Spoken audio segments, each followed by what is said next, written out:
The short answer to that is no, probably not. These waters are quite silty. If you look down, you'll see there's a lovely turquoise colour to the water through here.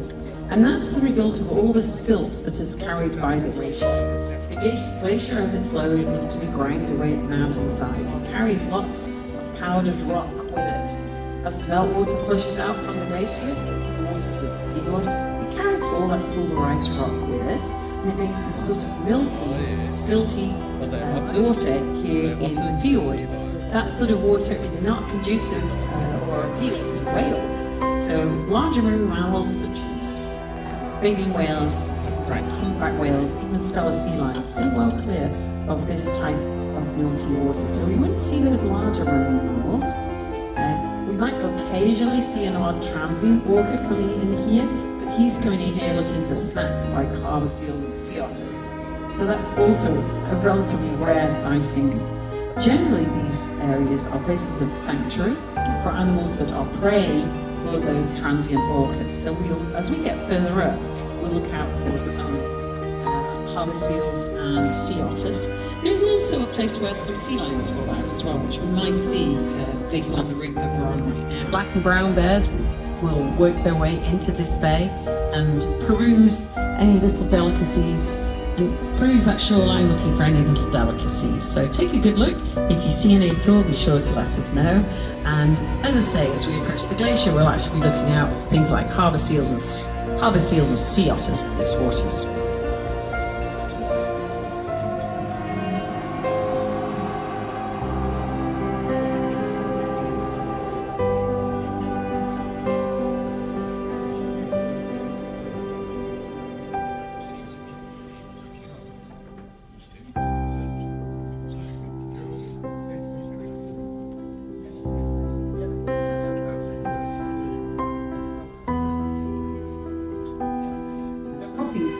Whistling sound, and it's one of the special aspects of glacial ice.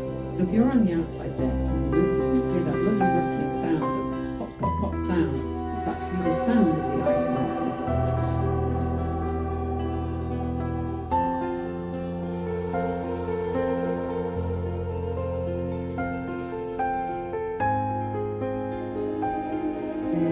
The second of those conditions likely isn't met when the snow melts through the summer, so you don't get that accumulation of snow year after year, and you don't add to the glacial ice. So there's no real fuel being added to the glacier in terms of glacial ice, and ice is being lost at the face.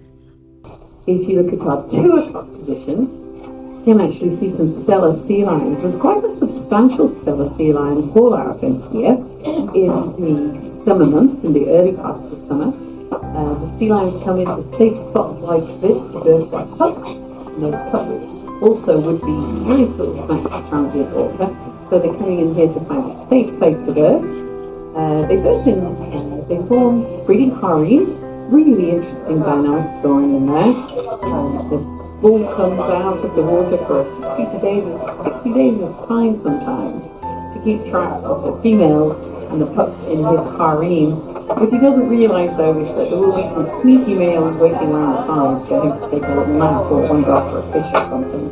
So we have found that it's actually mixed parentage in the pups that he's looking after. So I don't know, there's a moral factor in there, isn't there? Today, what we're seeing today is just the last few Steller sea lions in here. Stellers are the largest species of sea lions. They're really big, substantial animals.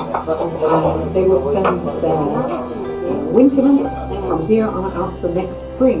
They'll go out to open water and stay in the open water for most of that time. And they just, as I say, come back to be breeding rookeries for the early parts of the summer. So the last few Stellers just sitting on the rocks in around about our 2 o'clock position, just above the waterline, but quite high from the waterline on those bare slopes and rocks that you can see.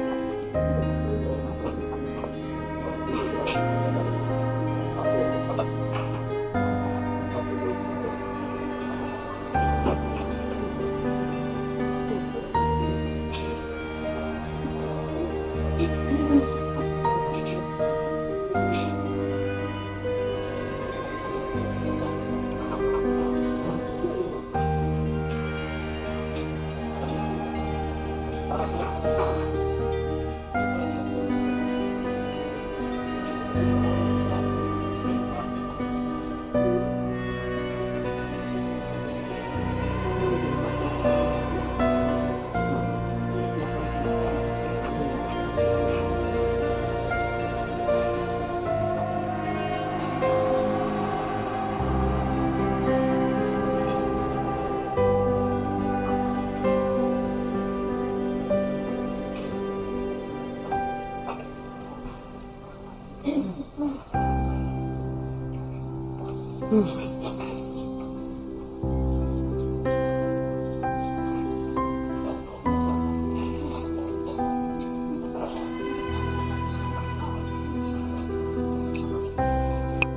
thought to have happened because of meltwater underneath that sort of floated over and broke the dam from below. And the whole event was causing Canberra because the camera got dislodged from the bottom half. So we put record on that.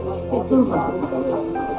It then took some 3 days for the water in Russell Fiord to empty back into this bay and flow out. And since then, there have been 2 other surges. One was in 2002 and another in 2007.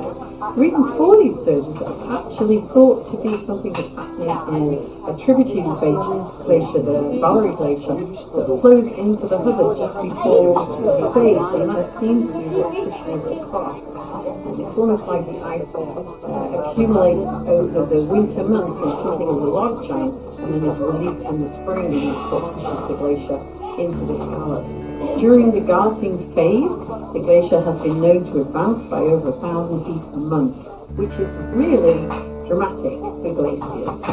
So, it gets the nickname Galloping Glacier, and it is thought that this gap will close for good somewhere between 2025 and 2050. It's really interesting to watch as a naturalist because I myself have pictures of there being just a really small gap between the glacier and the cliff face, and a much more extensive gap, as you can see right now. So there's a much bigger gap here than there was even just last year. And if you've got previous photos of this area, if you've been before, well, we're taking a look. So that's Hubbard Glacier, and it's now sitting at our 11 o'clock on the bow of the ship.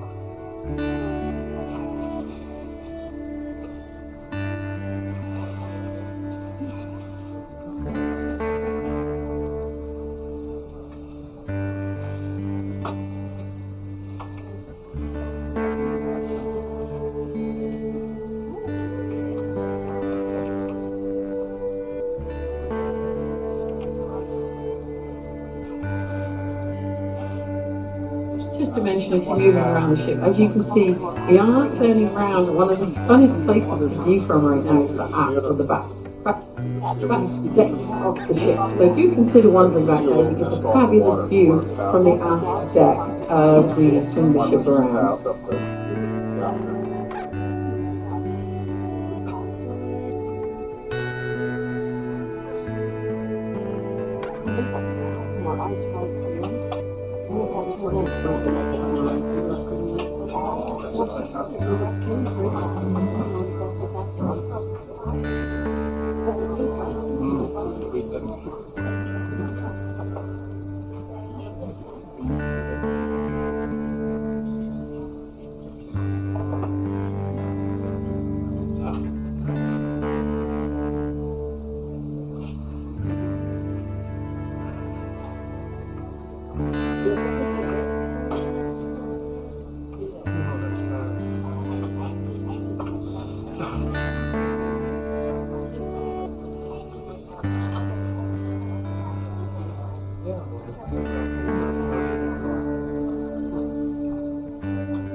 can bring the girls.